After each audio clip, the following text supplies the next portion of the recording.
Now it's time for us to do something very special, and I'm going to come down to the front.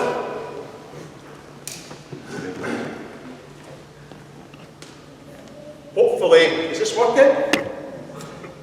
Can you hear me? That's not brilliant. Last week it was on the wrong frequency. That's why it wasn't working. So it's on the right frequency now, so everything should be okay. It's my great privilege as minister of this congregation to be able to do what I'm going to do now. And I want to go back a few months, so I think it was just after Easter when John came to me, and it was after the service. And the session park, he often comes to me with bits and pieces, but at the end of the wee bits and pieces he passed on with some news I found very, very sad. And that was that John and Jill were going to be moving on from Kirkintilloch, having found a new home down in Somerset. I was very sad when I heard that news, and it took me a wee while to process it, but I knew that for John and for Jill that this was so much the right thing, with a family in different places, in different parts of the world and in London. Being down south there, I know is going to be so much easier for you to keep in touch with the family. You're not far from the airport, so you can fly out to Northland, South America, and you can just keep up with family much better when you're there. Also, I know that John said to me years ago, I would like when Jill finally retires to go somewhere where there's not so much rain and there's more sunshine.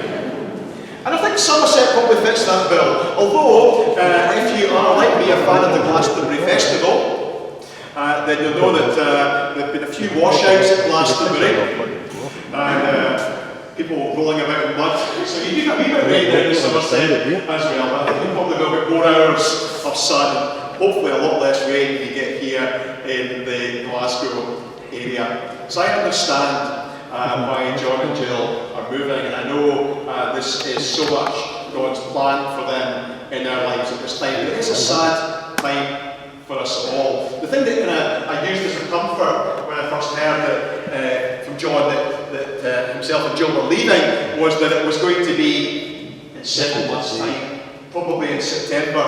And I thought, that's a long time.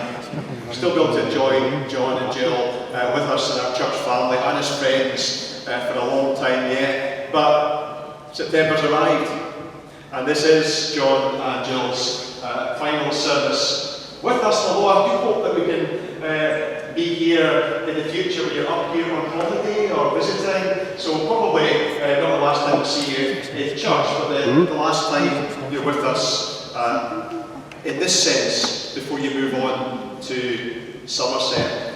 So it is a very sad time for all of us today as we lose our friends. And I know it will be a sad time for you guys as well as you move on. But I know in another sense, it's a time to celebrate.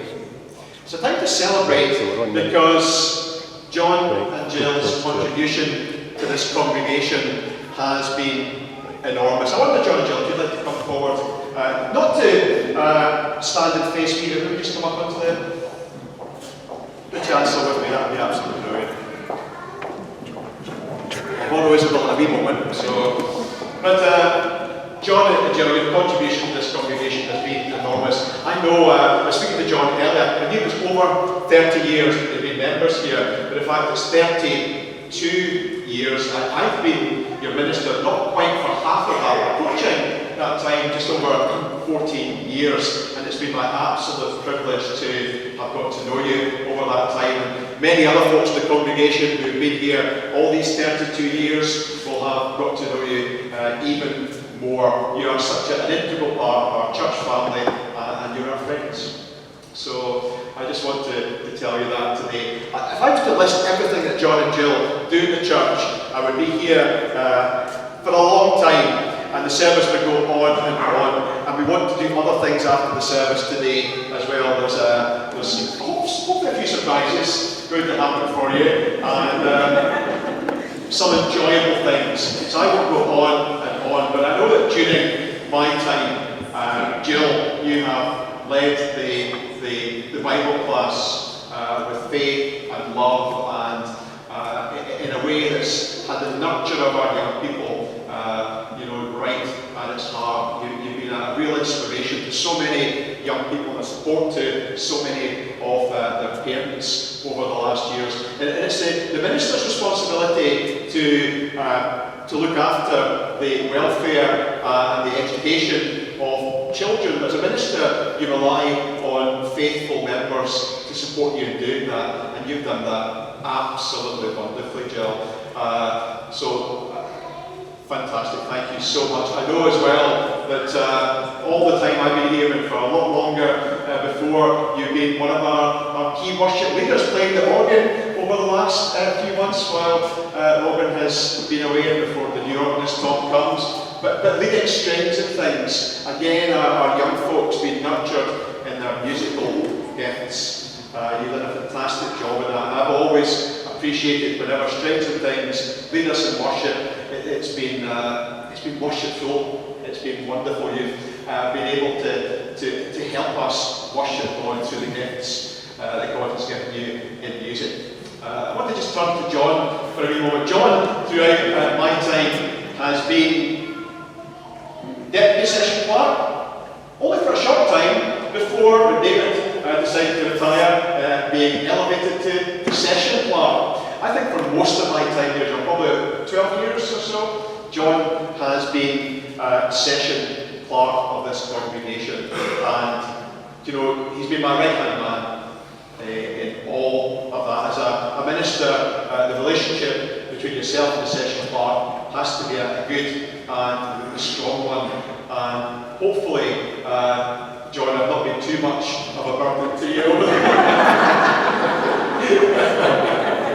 It's been John's responsibility so often to say, Bryce, we need to get this planned for a meeting, or we need to get this sorted, or we need to think about that. John's skills in administrating and organising have complemented my skills in not having these abilities.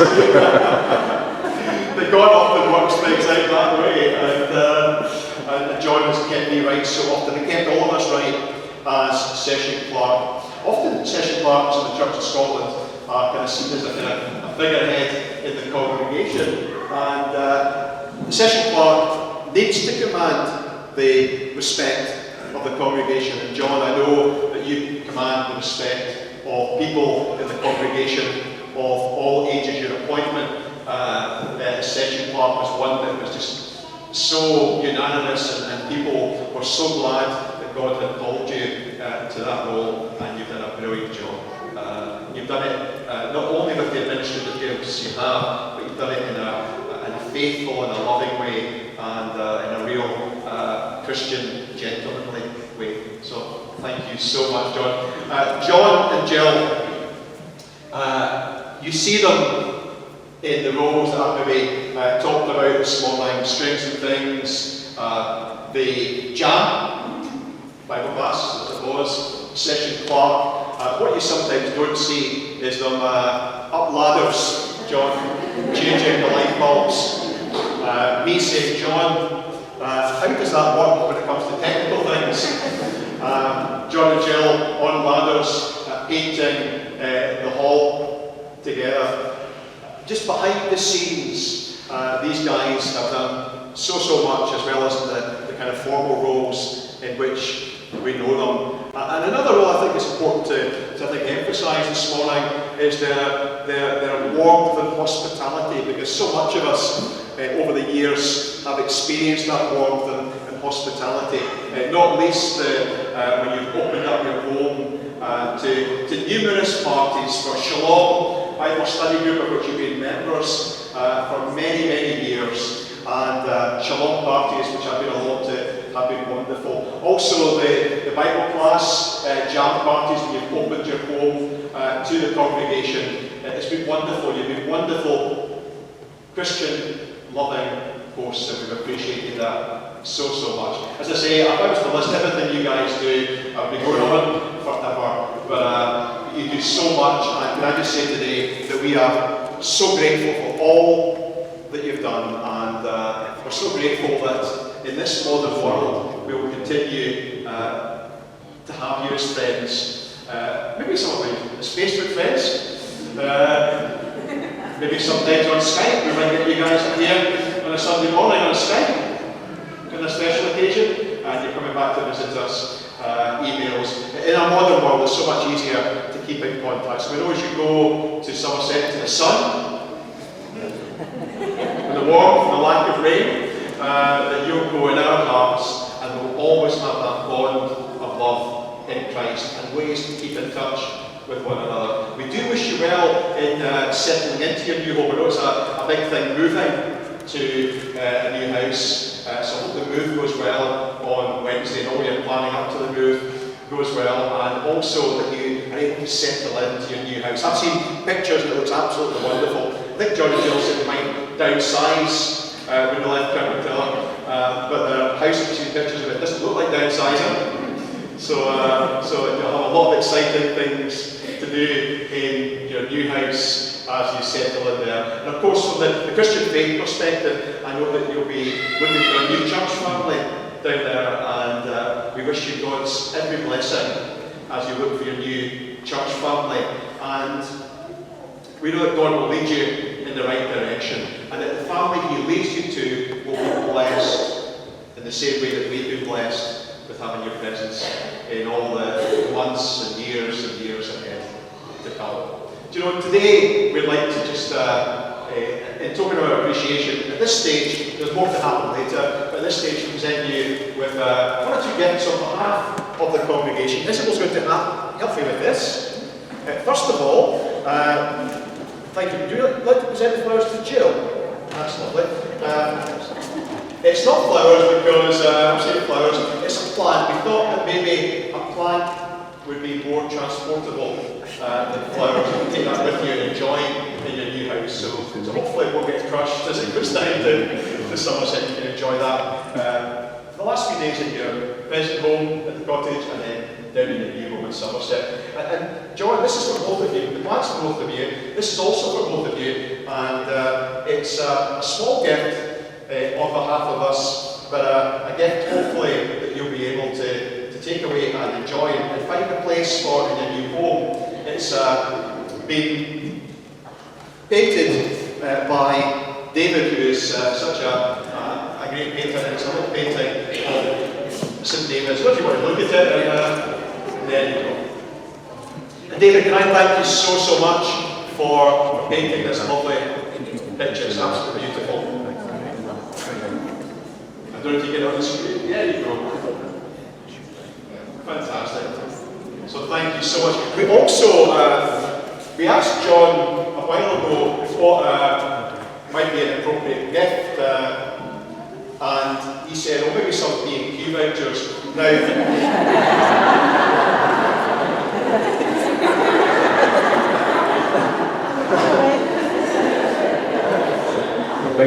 so John, you probably know, what age are you? 62. Joe, can you get pensioners' rates there? I didn't know.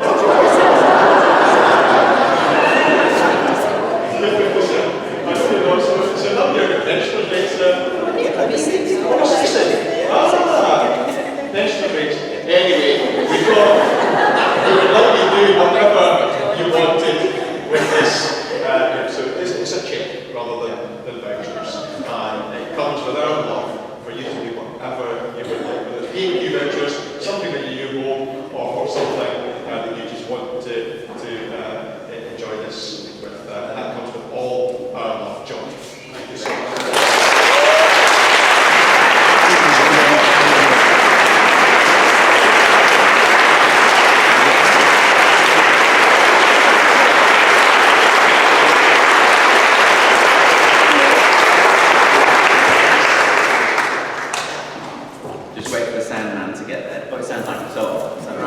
Hear me? Yeah. Thank you first of all for your gifts and your good wishes, and thank you to Isabel for organising it. We will use this gift to buy something for our new home, which will remind us of you in our time here.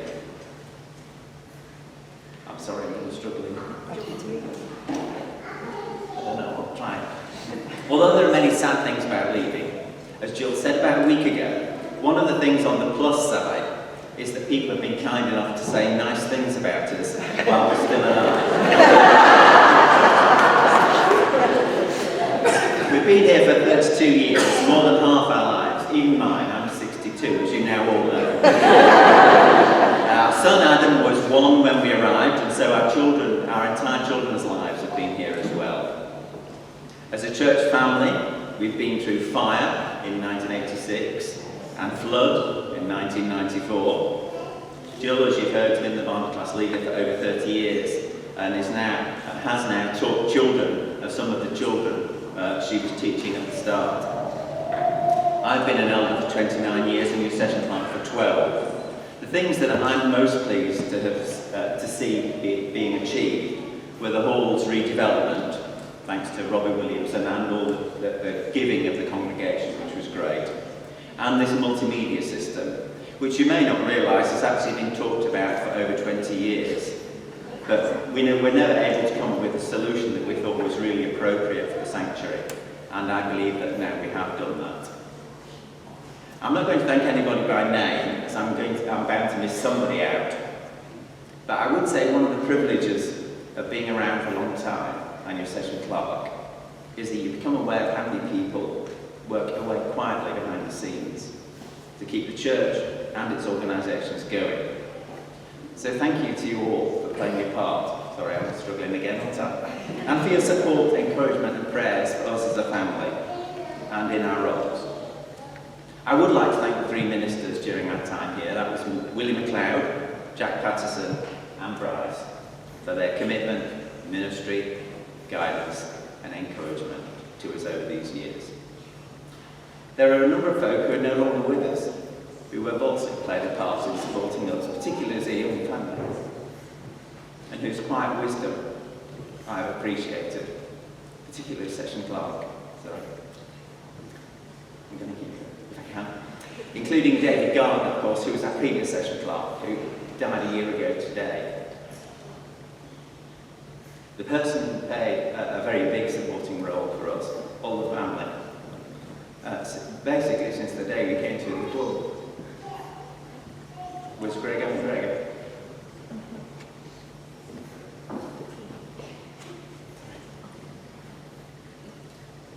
And he will always have a special place. Sorry.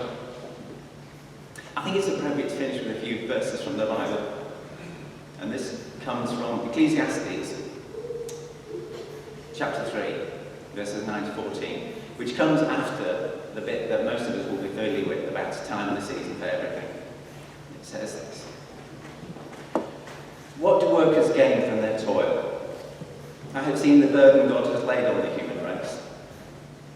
He has made everything beautiful in its time. He has also set eternity in the human heart. Yet no one can fathom what God has done from beginning to end. I know that there is nothing better than for people to be happy and do good while they live, that each of them may eat and drink and find satisfaction in all their toil. This is the gift of God. I know that everything God does will endure forever. Nothing can be added to it, and nothing taken from it. Amen. Thank you for sharing the Christian journey with us over these years. We thank God for all the blessings of our family, our home, our community, and you, our church. We will listen. God bless.